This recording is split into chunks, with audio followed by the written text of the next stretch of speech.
आए दिन जगह जगह समस्याएं होती है।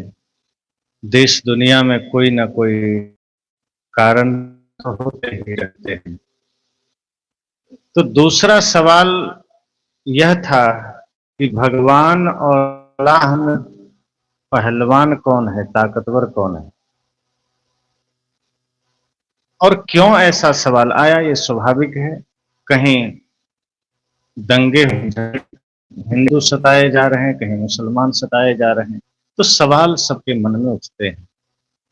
और ये एक छोटा सा सवाल जरूर है, लेकिन इसका अगर जड़ तलाशेंगे तो हम सब के पास तक पहुंचेगा। तो बारी बारी से हम दोनों प्रश्नों पर थोड़ी चर्चा करेंगे। पहला प्रश्न कि पंडित कौन है। स्वाभाविक है, संसार के लोगों की नजरों में तो जो ब्राह्मण कुल में जन्म लिया और जो सत्यनारायण व्रत की कथा कहे, पुरोहिताई करे, जनेऊ धारण करे, श्राद्ध मुंडन विवाह आदि करा दे, दान ले, उसे लोग पंडित कहते हैं। पर सदगुरु कबीर से अगर यह सवाल किया जाएगा तो सदगुरु कबीर कहते हैं कि ऐसे लोगों को मैं पंडित नहीं कहता, ऐसे लोगों को पंडित कहना भी नहीं चाहिए। क्योंकि ज्ञान होना और जानकारी होना दोनों में बड़ा फर्क है। कई बार ज्ञान को जानकारी और जानकारी को ज्ञान समझ लेते हैं।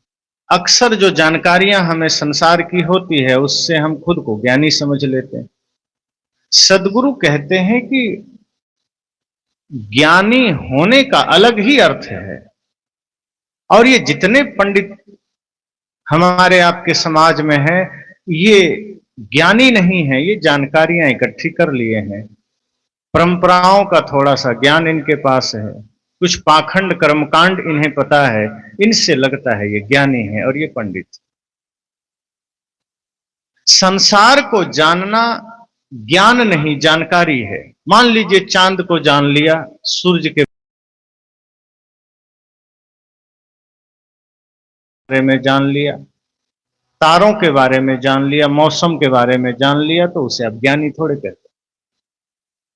सदगुरु कहते हैं जो तारों को जाना है, पृथ्वी के बारे में जान लिया, पानी कैसे बनता है ये जान लिया, तो आप उसे बढ़िया जानकार आदमी कह सकते हैं कि बड़ा जानकार आदमी। पर ज्ञानी होना बिल्कुल दूसरी बात है। ज्ञानी होने का अर्थ यह बिल्कुल भी नहीं है कि आप चांद को जाने, तारे को जाने, सूरज को जाने। कि जनरल नॉलेज का ज्ञान हो गया तो ये ज्ञानी होना थोड़े हुआ। मान लीजिए कोई बच्चा बता दे कि हाँ, भारत के प्रधानमंत्री कौन है, भारत के राष्ट्रपति कौन है, ये तो सबको पता है। कुछ बच्चे तेज होते हैं तो वो दुनिया के देशों के राष्ट्रपति और प्रधानमंत्री का भी नाम बता देते हैं। कुछ बच्चे और तेज हैं तो दुनिया के देशों के राजधानियां भी बता देते हैं। तो जनरल नॉलेज का ज्ञान होना अलग बात है, उसे हम जानकारी कहेंगे। कि कोई राज्यों की राजधानियां जान गया, देश में कितने जिले जान गया, कितने गांव हैं ये जान गया, ये जानकारी है। सदगुरु कहते हैं ज्ञान का अर्थ है कि आप स्वयं को जान लीजिए। अपने को जानना ये ज्ञान है, संसार को जानना ये जानकारी है। तो जो मार्ग, जो सूत्र आपको स्वयं की ओर ले जाए, जो ग्रंथ आपको स्वयं की ओर ले जाए, समझना वहां से ज्ञान मिला। और जो आपको संसार में ही ले जाए, जहां से आप संसार में ही जाते हैं, वो जानकारी है। और सबको हम शास्त्र भी नहीं कह सकते। शास्त्र भी वही है जो आप आत्मा का ज्ञान करा दे, जो स्वयं की ओर ले जाए। यहां तो जो भी पुराने किताब है, मतलब हम उसे शास्त्र कह देते हैं, ग्रंथ कह सकते हैं, पुस्तकें कह सकते हैं। शास्त्र तो बहुत थोड़े हैं जिसमें आपको आत्मा का ज्ञान मिल सके, जिसमें आपको स्वयं का बोध हो सके। तो पंडित का अर्थ यह नहीं है कि जो कुछ जानकारियां इकट्ठा कर, जिसने दुनिया भर का कुछ फार्मूले जान लिए, कथा करना जान लिया, पूजा हवन करना जान लिया, सदगुरु कहते हैं ये अलग बात है। सदगुरु कबीर का तो चोट और भी भारी है। वे कहते हैं ऐसे लोगों को मैं गधा कहता हूं। अंध सो दर्पण वेद पुराना, उसी में पंक्ति आई है कि जसखर चंदन लादे भारा, परिमल बास न जाने गंवारा। कि जैसे शास्त्रों का बोझ किसी गधे पर रख दिया जाए, वेद शास्त्र गीता, उसे फर्क नहीं पड़ेगा, उसे लगेगा ये कपड़े का ही बोझ है, उसे सिर्फ वजन पता चलता है। किताब है और किताब में भी कुरान है कि पुराण है, गधे को क्या मालूम, पीठ पर आप रख दीजिए उसे कुछ भी पता नहीं। सदगुरु कहते हैं अगर हमारे पास भी जानकारी है और उसका आचरण जीवन में नहीं है तो समझना वो गधे से ज्यादा कुछ भी नहीं। तो जब लोगों ने सदगुरु कबीर से यही प्रश्न किया कि पंडित कौन है, उन्होंने साफ कहा कि पोथी पढ़े पढ़े जग मुआ, पंडित भया न कोई। कहा ये पोथियां पढ़ पढ़ के संसार के लोग मर गए, मरते जा रहे हैं, मरते चले जाएंगे। हम भी ग्रंथों का पाठ करते हैं, सुबह उठते हैं पाठ करते हैं। कहा ये करना जारी रहेगा, पंडित ना हो सकोगे। और इस धरा पर जो भी मनुष्य जन्म लिया है सब में पंडित होने का सामर्थ्य है और सब कोई पंडित हो सकता है। कोई ब्राह्मण कुल में जन्म लेने वाला ही पंडित है ऐसी बात नहीं। सदगुरु कहते हैं सभी कोई पंडित हो सकता है। वे कहते हैं लेकिन अगर तुम ये मानते हो कि शास्त्र पढ़ने वाला, पोथी पढ़ने वाला पंडित है, साहब कहते हैं नहीं, वो पंडित हुआ ही नहीं, वो मर गए और मरेंगे आगे और मरते जाएंगे, लेकिन वो पंडित ना हो सकेंगे चाहे कितने भी शास्त्र पढ़ लें, कितनी भी पोथियां पढ़ लें। तो लोगों ने कहा फिर कौन है पंडित? तो साहब ने क्या कहा, ढाई आखर प्रेम का पढ़े सो पंडित हो। कहा जिसने प्रेम को पढ़ लिया वो पंडित हो गया, वो ज्ञानी हो गया। प्रेम को पढ़ने का मतलब है कि कहीं लिखा है प्रेम और पढ़ लिया, ये नहीं है। प्रेम को पढ़ने का मतलब है आचरण में प्रेम उतर गया कि अब जहां भी दृष्टि जाएगी प्रेम की दृष्टि हो, उसमें कोई नफरत नहीं, कोई घृणा नहीं। जब दृष्टि में पूर्ण प्रेम समाहित हो जाए तो भीतर से विकार मिट जाते हैं, सारे कलमश धुल जाते हैं। फिर सृष्टि में जहां भी आप देखेंगे वहां आपको प्रेम ही प्रेम नजर आए, सब कुछ आपको अच्छा ही अच्छा नजर आएगा। साहब कहते हैं कि जहां हृदय में प्रेम जागृत हुआ, जहां आपके रोम रोम में प्रेम खिल उठा, जहां समस्त सृष्टि और आपके बीच कोई दूरी ना बची, समझना पंडित हो गए। बड़ा साधारण सूत्र मालूम पड़ता है पंडित होना, लेकिन ये साधारण नहीं। यहां तो अपनों से प्रेम हो जाता है और कोई दूसरा है तो उससे नफरत हो जाती है। कोई अपने काम का है तो हम उससे लगाव कर लेते हैं, काम का नहीं है हम उससे विद्रोह कर लेते हैं। घर में ही आप देखिए, अपना बच्चा है तो हम सोचते हैं मिठाई पहले अपने बच्चे के हाथ में दें, भाई का बच्चा है थोड़ा बाद में भी मिले ना मिले कोई बात नहीं। और ये घटनाएं घटती है कि जब अपने ही घर में प्रेम में बंटवारा हो गया तो प्रेम थोड़े है, उसे आप प्रेम का नाम नहीं दे सकते। प्रेम बड़ा साधारण मालूम पड़ता है, प्रेम साधारण नहीं। प्रेम होना मतलब सिर्फ होना है, फिर वो किसी से हो सकता है, जीव जंतु से, मनुष्य से, सबसे। ऐसा नहीं वो सिलेक्ट करेंगे, चयन करेंगे कि नहीं अपना बच्चा है तो प्रेम हुआ, अपना भाई है तो प्रेम हुआ, अपनी मां है तो प्रेम हुआ, पड़ोसी है तो नफरत हुआ। अब जैसे टंकी में आप पानी भरें और नीचे टोटी कोई खोले आकर, तो अगर घर का आदमी खोलता है तो पानी निकलेगा और दूसरे गांव का खोलेगा तो क्या उसमें तेल निकल आएगा। टंकी में अगर पानी भरा है तो कोई भी खोलेगा, हिंदू मुसलमान सिख ईसाई सबको पानी ही मिलेगा। सदगुरु कहते हैं प्रेम जब हृदय में जागृत हुआ तो संपूर्ण जागृत हुआ, फिर अपने हो या पराए सबके लिए होने आए। देखो कदम तुम्हारे हरगिज न डगमगाए, रास्ते बड़े कठिन हैं चलना संभल संभल के, इंसाफ की जगह पे बच्चों दिखाओ चल। का फिर अपना हो पराया हो क्या फर्क पड़ता है? अपना बेटा हो दूसरे का बेटा हो, अपनी माँ हो दूसरे की माँ हो, अपना परिवार हो दूसरे का परिवार हो, फिर दृष्टि में प्रेम है, करुणा है, कोई घृणा नहीं, कोई नफरत नहीं। हाँ, अपने परिवार के प्रति आपके दायित्व हैं, कर्तव्य हैं, आप निभाएंगे। लेकिन कोई सामने आ गया और आप अपना बच्चा समझ के उसको कुछ ज्यादा दे दिए और भाई का है तो नहीं दिए। तो हालत ये है, कई जगह मैंने देखा है कि एक भाई धन कमा करके बड़ा आदमी बन गया, छोटा भाई गरीब है। तो बड़ा भाई बड़ा आदमी बन गया, धन पैसे उनके पास ज्यादा हो गए, धन रुपए ज्यादा हो गए, घर बढ़िया बना लिया, गाड़ियां खरीद लिया, व्यवस्थाएं बढ़ गई। छोटा भाई गरीब रह गया, वो खाने को तड़प रहा है। अब यहां तक भी बात ठीक है कि चलो तुमने मेहनत किया, घर बना लिया, छोटा भाई नहीं कर पाया, वो जैसा है जी रहा है, खा रहा है। लेकिन आश्चर्य तब हो जाता है जब बड़ा भाई एक कुत्ता खरीद लाया, अब गाड़ी में कुत्ता के साथ घूम रहा है, अब सुबह शाम कुत्ते को चाय बिस्किट खिला रहा है, महंगे महंगे भोजन दे रहा है, गोद में बिठा रखा है। अब वहीं बगल में छोटा भाई का बच्चा रो रहा है पानी के लिए, उसे पानी भी नसीब नहीं है, और यहां एक कुत्ते को गोद में खिलाया जा रहा है और कहता है मैं तो कुत्ते से प्रेम करता हूं। तो प्रेम कहोगे इसे? अगर प्रेम हृदय में है तो वो भाई के बच्चे से भी होगा, वो पड़ोसी का बच्चा से भी होगा। लेकिन ये प्रेम नहीं है, ये मूर्खता है और ये मोह है।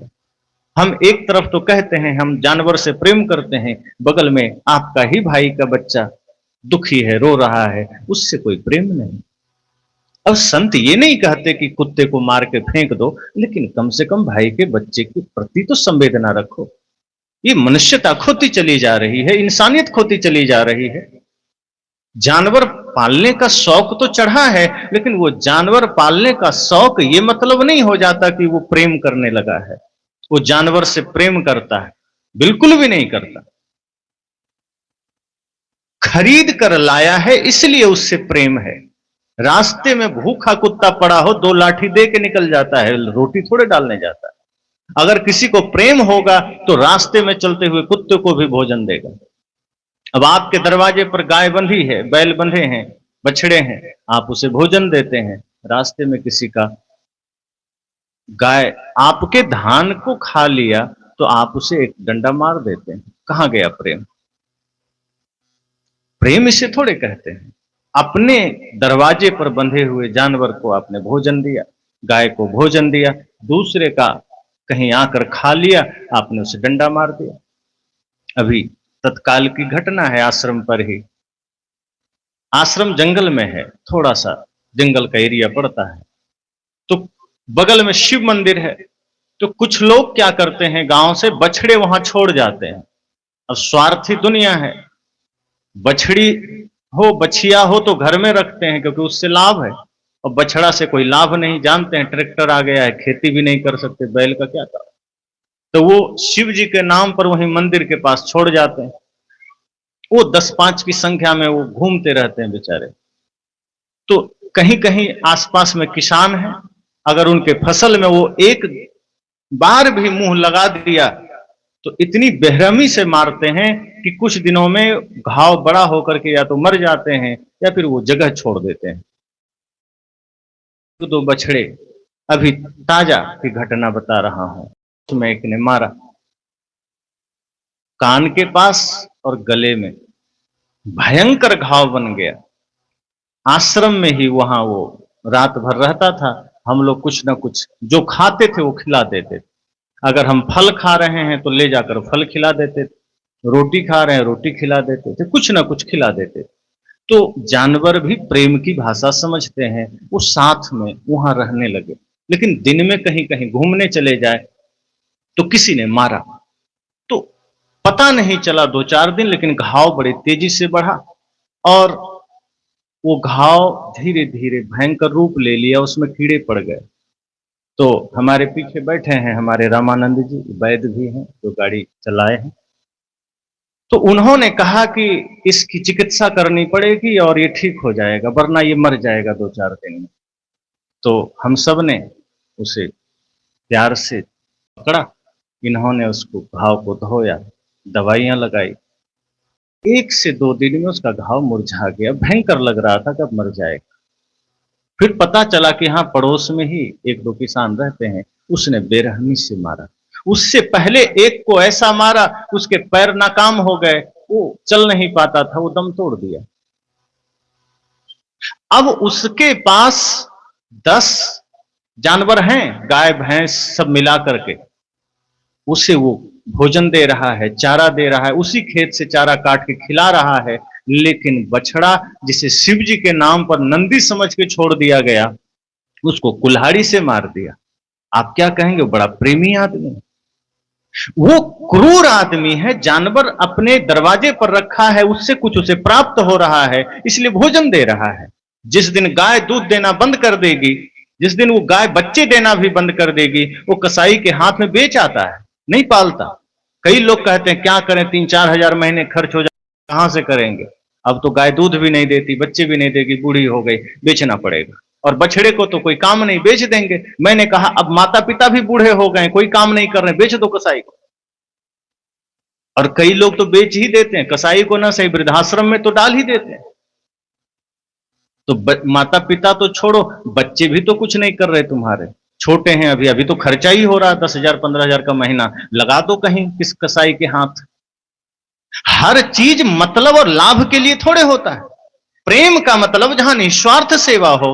अगर 2-4 बछड़े और बछिया दरवाजे पर बंधे हैं और आप अपने श्रम में से कुछ अंश उसको खिला दिए, तो ये क्या हो गया? समझना, सेवा ही तो हुई। हम सब ने संकल्पित, इस मामले में हम सब ने भी संकल्प लिया कि जल्द ही हमारे पास एक सदगुरु कबीर गौ सेवा धाम होगा, जहां ये बछड़े हों चाहे बछिया हो चाहे गाय हो, कोई लाचार इस क्षेत्र में नहीं मर सकता। और उसकी प्रक्रिया भी शुरू हो गई। तो प्रेम का मतलब यह नहीं है कि आप चयन करके प्रेम करें कि अपना है तो उसे भोजन दिया, दूसरा है तो उसे दुत्कार दिया, कोई परिचित है तो उसे सहायता कर दी, अपरिचित है तो सहायता नहीं किया। सदगुरु कबीर कहते हैं फिर ये न प्रेम है न ये पंडित होना है। अब पंडित अलग बात है, प्रेम अलग बात है। तो प्रेम की भी परिभाषा आज हमने बिगाड़ा। किसी से मोह हुआ, हमने प्रेम समझा। कहीं लाभ है उस नाते हम जुड़े, हमने उसे प्रेम समझा। किसी से हमें लाभ मिल रहा है, तब तक हमने उससे स्नेह कर लिया, लगाव कर लिया, हमने उसे प्रेम समझा। प्रेम निस्वार्थ, प्रेम में कोई मांग नहीं है, प्रेम में कोई चाह नहीं। निष्काम हो जाए तो समझना प्रेम हुआ। बिना मांग के, बिना चाह के, अगर सिर्फ देने का भाव है तो समझना वो प्रेम हुआ। और वैसे ही प्रेम को परमात्मा का। तभी तो सदगुरु ने कहा 2.5 अक्षर प्रेम का, पढ़े सो पंडित हो। प्रेम हो जाना पंडित होना है। हृदय में प्रेम का जगना पंडित होना है, ज्ञानी होना है। ये साधारण बात थोड़े है। किसी ने कहा हमें माता से प्रेम है, पिता से प्रेम है, पत्नी से प्रेम है, किसी ने कहा प्रेमिका से, प्रेमी से। लेकिन उसके मूल में जाना पड़ेगा कि वास्तव में वो प्रेम है या स्वार्थ है या कामना है। प्रेम का मतलब ही है जहां कोई कामना ना हो, निष्काम, कोई चाह ना हो, कोई मांग ना हो। तो सदगुरु कबीर ने कहा पंडित वह है जिसने प्रेम को जाना, जिसने प्रेम को जिया। जीना बहुत अलग बात है, प्रेम को जान करके जी लेना ये सबसे बड़ी बात है। प्रेम के बारे में जान तो सब लेते हैं, व्याख्या कर लेंगे कि हाँ प्रेम का मतलब क्या होता है, तो लोग कहेंगे प्रेम मतलब जहां कोई कामना नहीं, कोई चाह नहीं। लेकिन क्या ऐसा हम कर पाते हैं? प्रेम, अब जैसे कोई तैरने के बारे में जान ले, पढ़ाई में तो सब कुछ सिखाया जाता है। अब तैरने के बारे में किसी को पढ़ा दिया गया कि हाँ पानी में उतरना है, हाथ पैर पटकना है, एकदम बारीकी से बता दिया गया कितना डिग्री में पैर रखना है, वो सब जान लिया। अब पूरा रट लिया कि हाँ इस तरह से तैरा जाता है। अब गलती से कोई उस आदमी को पानी में धक्का दे दिया तो क्या लगता, तैर लेगा? अगर वो सिर्फ किताब पढ़ के गया है पक्का डूब जाएगा। तैरने के लिए अभ्यास करना पड़ेगा, भले ही वो ना तैरने के बारे में कोई जानकारी उसके पास ना हो, लेकिन अगर पानी में बार बार उतर के तैरना जान लिया है तो पढ़ना उतना आवश्यक नहीं है, वो तैर लेगा। इसी तरह प्रेम पढ़ने की चीज नहीं, वो जीने की चीज है। हम ये जान लें कि समस्त सृष्टि परमात्मा का रूप है। किससे नफरत, किससे घृणा और कैसी चाह, चाह करके मतलब से किसी से प्रेम हुआ तो फिर ये प्रेम नहीं हुआ, ये मोह हुआ, ये स्वार्थ हुआ। सदगुरु ने कहा कि पंडित होने की शर्त यह है कि हृदय में प्रेम जागृत हो जाए। और वो प्रेम क्या है? साहब ने कहा, जहां कोई कामना नहीं, कोई छल, कोई कपट नहीं, कोई स्वार्थ नहीं, कोई चाह नहीं, यह तो घर है प्रेम का, खाला का घर नाहीं, शीश उतारे भूमि धरे, तब घर पैठो माहे। साहब कहते हैं यह तो प्रेम का घर है, यहां अपने अहंकार को उतार के प्रवेश करो। प्रेम का मार्ग ऐसा है जहां ना अहंकार के साथ आप घुस सकते हैं, न मोह के साथ घुस सकते हैं, न लोभ, न छल, न कपट। बिल्कुल निर्विकार हो जाइए, तभी प्रेम जीवन में घटित हो सकता है। और जिसके जीवन में सच में प्रेम घटित हुआ, समझना परमात्मा ही हो गया हो। हम प्रेम ही परमात्मा है कहते तो हैं, प्रेम घटित कहां होता। तो सदगुरु कबीर ने खुद इसका समाधान किया है कि पंडित वह है जिसने प्रेम को जाना। प्रेम को जाना मतलब उसने सत्य को भी जाना, उसने करुणा को भी जाना, अहिंसा को भी जाना। और दूसरी बात कि अल्लाह और भगवान में ज्यादा ताकतवर कौन है, शक्तिशाली कौन है। अब समस्या यह है कि 57 मुस्लिम देश हैं और जहां जहां मुसलमानों की अधिक आबादी है, अधिकांश देशों में हिंदू वहां सताए जाते हैं। अभी बांग्लादेश में देखिए हिंदू के साथ कितनी प्रताड़ना हो रही है, कितने लोग सता रहे हैं, मंदिर तोड़े जा रहे हैं, बहुत बुरी दशा है वहां हिंदुओं की। अगर भगवान ताकतवर हैं तो जाके बचा लेते, मंदिर भी तोड़े जा रहे हैं तो भगवान भी नहीं बचाए। और जहां मुसलमान के साथ हिंसा हो रही है वहां अल्लाह भी आकर नहीं बचाए। अयोध्या में तो बाबरी मस्जिद ढा दिया गया, तोड़ दिया गया, पता नहीं अल्लाह कहां बैठे थे, कुछ भी पता नहीं चला। उससे ज्यादा ताकतवर तो सुप्रीम कोर्ट था जो आदेश दिया, मंदिर बन गया, मस्जिद टूट गई, ये अल्लाह अल्लाह करते रह गए, अल्लाह का कोई बस नहीं चला। अब इसके मूल में आप जाइए, संक्षिप्त उत्तर है कि ना अल्लाह बड़ा है ना भगवान बड़ा है, ये इंसान बड़ा है। ये इंसान अगर चाह ले कुछ भी कर सकता है,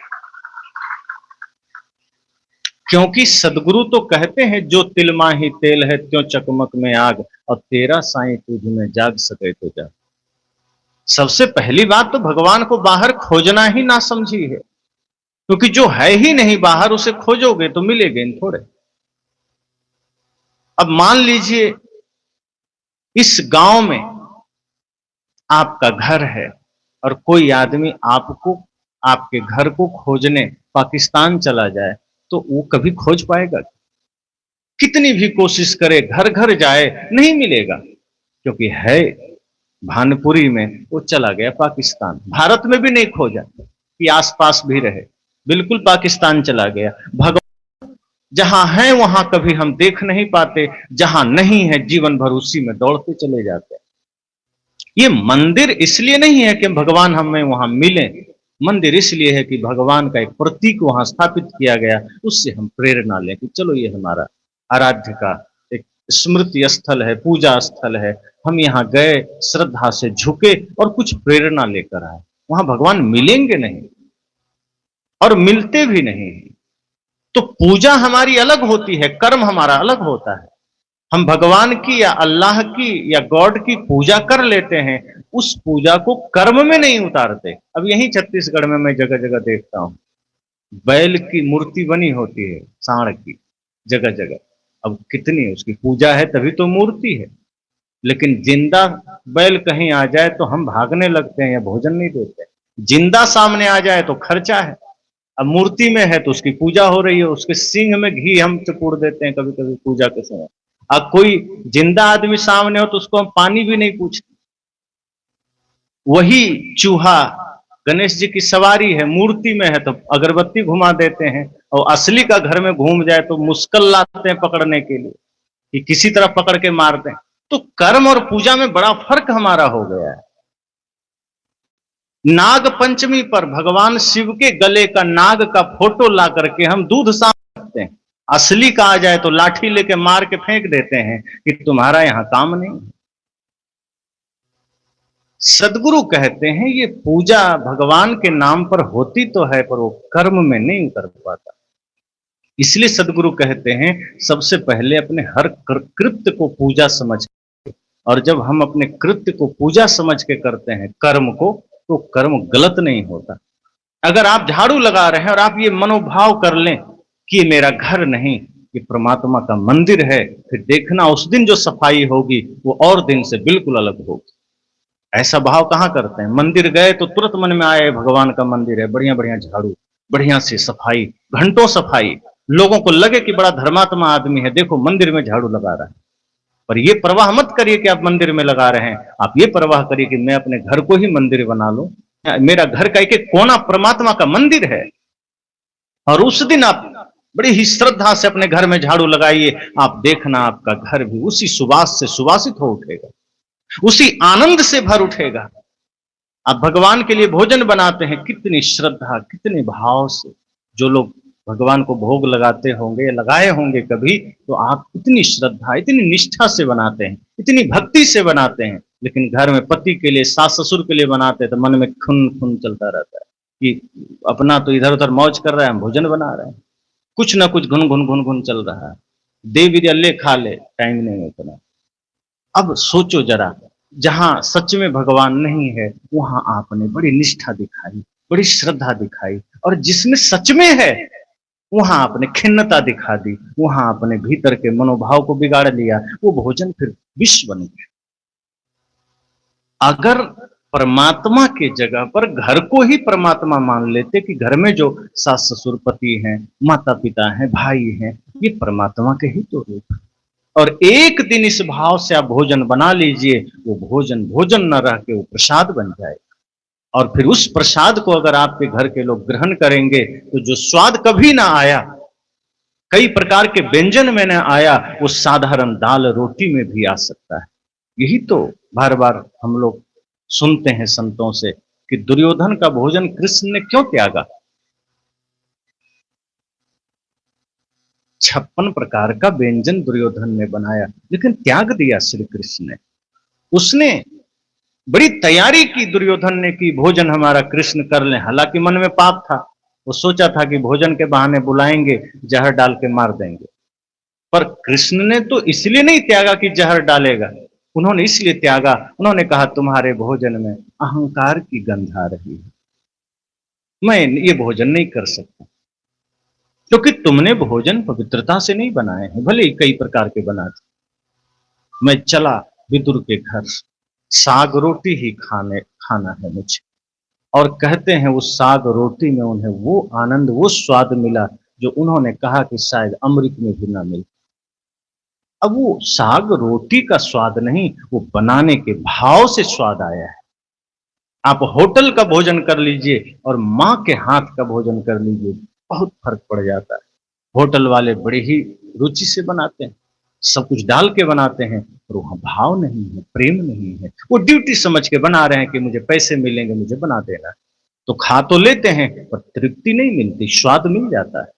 पर माँ के हाथ का भोजन हो, अपने बेटे के लिए माँ भोजन बनाती है, तो उसमें भाव है, वात्सल्य है, प्रेम है, स्नेह है, वो एक और भी आप खाते हैं, शांति मिलती।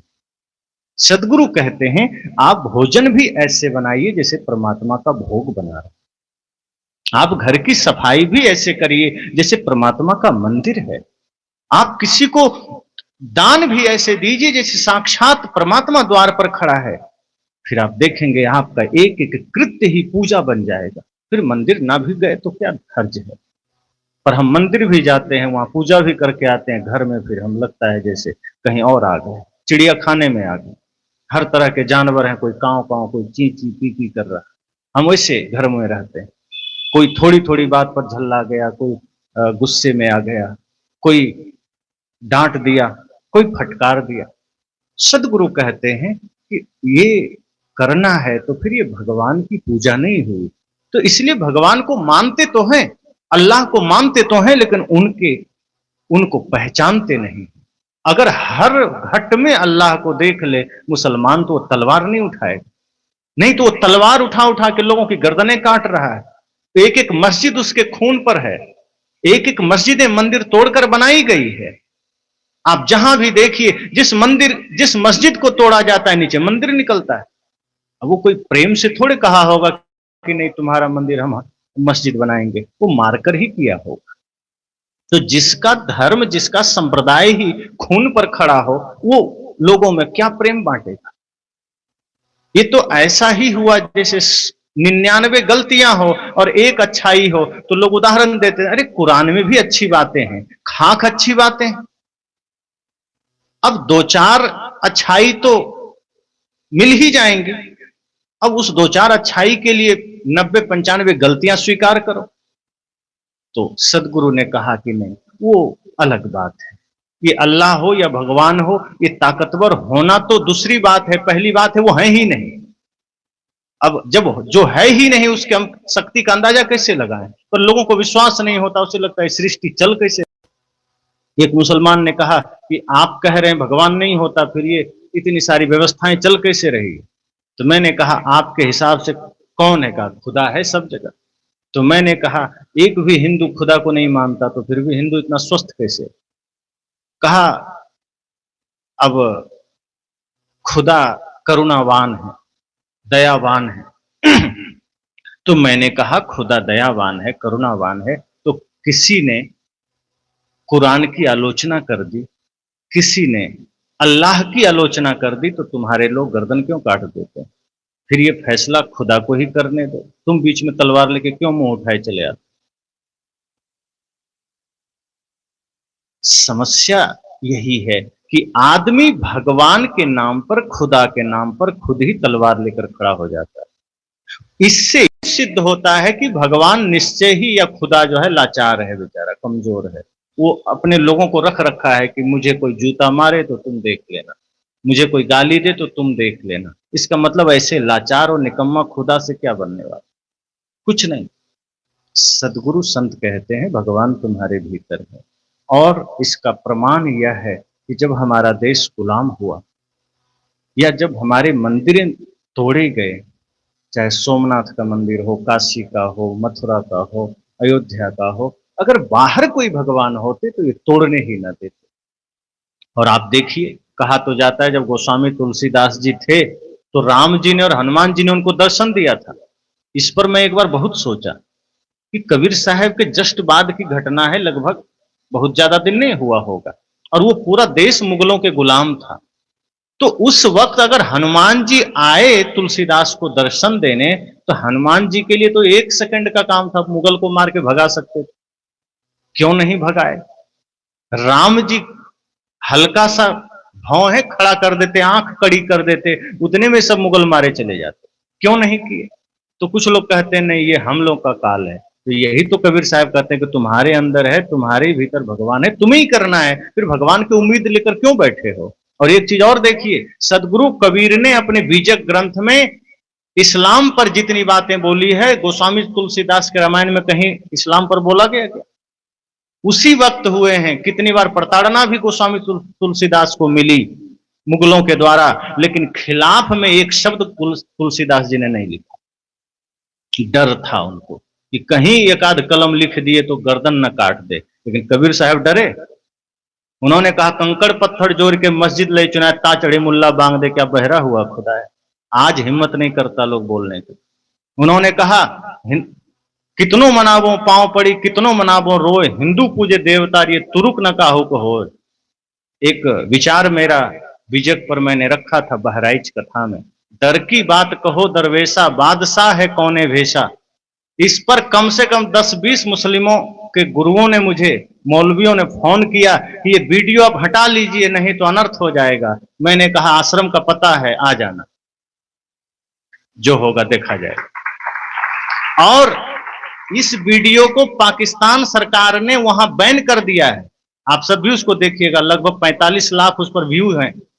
डर की बात कहो दरवेशा, बादशाह है कौने भेषा, कहां कुछ कहां करे मुकामा, मैं तो ही पूछो मुसलमाना। सदगुरु कबीर ने मौलवियों से सवाल किया है कि जिस खुदा, जिस अल्लाह की तुम बात करते हो, उसका रंग रूप क्या है, उसका घर द्वार क्या है, उसका पता क्या है, कि अंधेरे में भागे चले जा रहे हो, शून्य में भागे जा रहे हो। इस पर जो व्याख्यान है पाकिस्तान सरकार ने बैन कर दिया। सदगुरु कबीर यहां क्या कहते हैं, कितनों मनावों पांव पड़े, कितनों मनावों रोए, कि मैंने बड़ी चेष्टा की दोनों को समझाने को, सुधारने को, पर हिंदू तो थोड़ा लचीला है, ये समझा, फिर भी थोड़े मूर्ति पूजा कर लेता है, लेकिन तुरुक न काहू को हो, कहा इस पर भरोसा मत करना, ये किसी का नहीं होने वाला।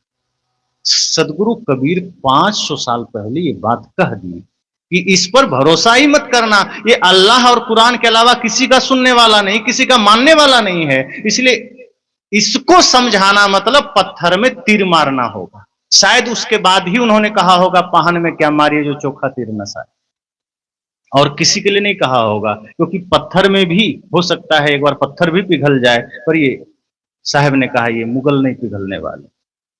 तो अगर भगवान या खुदा होते तो देश को इतनी स्थितियां परिस्थितियां न झेलनी पड़ती, इतने शहीदों को, इतने वीरों को शहीद ना होना पड़ता, इतने हमारे देश के होनहार लोगों को अपनी कुर्बानी न देनी पड़ती। 7 लाख से ज्यादा वीरों ने अपनी शहादत दी, तब भारत आजाद हुआ, इसकी आवश्यकता न पड़ती। और तो और शिवजी का कैलाश चीन के कब्जे में है, वो कब्जे में ना होता। 51 शक्तिपीठों में 3-4 स्थान में है, वो उसमें ना होता। हमारा सबसे बड़ा विश्वविद्यालय तक्षशिला वो पाकिस्तान में है।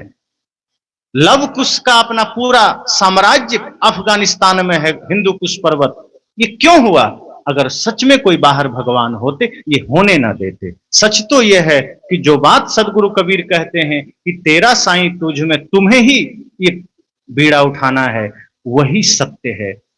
और इसी को राष्ट्रभक्ति गीत में कहा भी गया है कि खींच दो अपने खून से जमीन पर लकीर, इस तरफ आने पाए ना रावण कोई, तोड़ दो हाथ अगर हाथ उठने लगे, छूने पाए ना सीता का दामन कोई।